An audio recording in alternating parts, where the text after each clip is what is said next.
सभी भक्तजनों को जय माता दी। आपके अपने YouTube चैनल प्रेम भक्ति में फिर से एक बार स्वागत है। और कैसे हैं आप लोग, कमेंट करके ज़रूर बताएं, क्योंकि कमेंट करने में आप बहुत कंजूसी करते हैं। और भगवान करे आप लोग स्वस्थ हो, अच्छे हो और माता रानी की असीम कृपा इस नवरात्रि आपको प्राप्त हो। इसी के साथ आज हम सुनेंगे कीलक स्रोत। तो आइए मन में माता रानी का ध्यान करते हुए कीलक स्रोत सुनते हैं।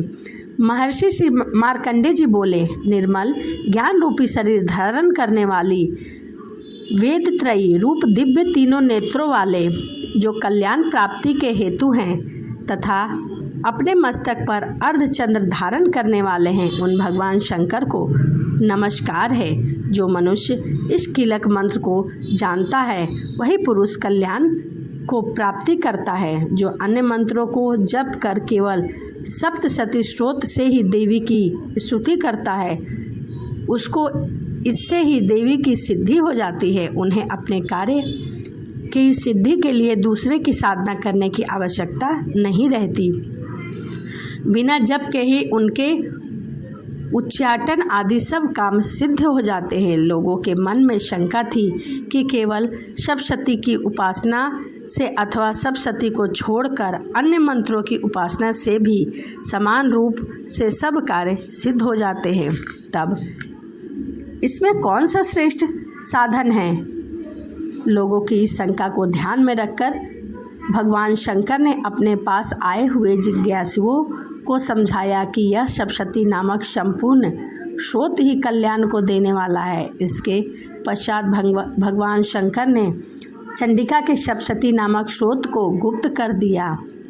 अतः मनुष्य इसको बड़े पुण्य से प्राप्त करता है। जो मनुष्य कृष्ण पक्ष की 14 अथवा अष्टमी को एकाग्रचित होकर देवी को अपना सर्वस्व समर्पित कर देता है और फिर उसे प्रसाद रूप में ग्रहण करता है, उस पर दुर्गा हमेशा प्रसन्न होती है, अन्यथा नहीं होती। इस प्रकार सिद्धि से प्रतिबंधक रूप कीलक के द्वारा भगवान शंकर ने इस स्रोत को कीलित कर दिया। जो पुरुष इस सप्तशती को निष्कीलन करके नित्य पाठ करते हैं वह सिद्ध हो जाते हैं। वहीं देवों का पार्षद होता है और वह गंधर्व होता है। सर्वत्र विचरते रहने पर भी उस मनुष्य को इस संसार में कोई डर नहीं होता। वह आप मृत्यु के वश में नहीं पड़ता और मरकर मोक्ष की प्राप्ति करता है। किंतु इस कीलक की विधि को जानकर ही सप्तशती का पाठ करना चाहिए। जो ऐसा नहीं करता वह नष्ट हो जाता है। कीलक और निष्कीलन संबंधी जानकारी के पश्चात ही यह स्रोत निर्दोष होता है और विद्वान पुरुष इस निर्दोष स्रोत का ही पाठ आरंभ करते हैं। स्त्रियों में जो कुछ भी सौभाग्य आदि दिखाई देता है वह सब इस पाठ की ही कृपा है।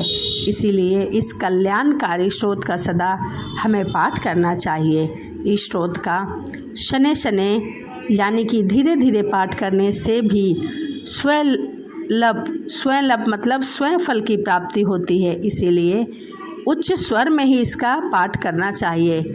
जिस देवी के प्रसाद से ऐश्वर्य, सौभाग्य, आरोग्य, संपत्ति, शत्रुनाश और परम मोक्ष की प्राप्ति होती है, उस देवी की स्तुति मनुष्य को अवश्य करनी चाहिए।